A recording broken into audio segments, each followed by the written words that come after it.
Hi అండి. నిన్న పౌర్ణమి కదా, మా ఊర్లో జగన్నాథ స్వామికి కన్ను కడిగేసి గుడిలో పెట్టేసి తలుపులు వేసేస్తారు. ఇంకా అమావాస్య రోజు తలుపులు తెరిచేసి మళ్ళీ పౌర్ణమి దాకా యాత్ర అయితే జరుపుతారనమాట. చాలా గ్రాండ్గా జరుగుతుందండి. ఇంకా పూరిలోన ఇక్కడ ఈ యాత్ర జరగడం ప్రత్యేకత. ఇలాంటి పుణ్యక్షేత్రంలో పుట్టడం నేను చాలా అదృష్టంగా భావిస్తున్నాను. ఇంకా ఈరోజు మాత్రము చిన్న యాత్ర అయితే జరుగుతుందనమాట.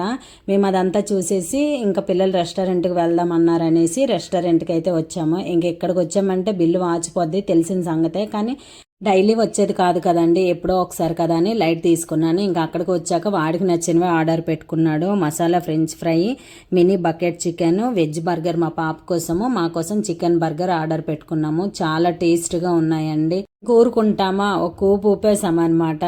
అన్నీ తినేసిన తర్వాత ఫైనల్ టచ్గా ఐస్ క్రీమ్ కూడా ఆర్డర్ పెట్టుకున్నాము. నైట్ పూట అమ్మకు జలుబు అనేసి తను ఐస్ క్రీమ్ తినలేదు. మా ముగ్గురం ఐస్ క్రీమ్ తినేసి ఇంకా నాన్న కోసం బిర్యానీ అయితే పార్సల్ చేయించేసి బిల్లు కట్టేసి ఇంటికైతే వచ్చేసాము. వీడియో నచ్చితే లైక్ చేయండి. Bye bye.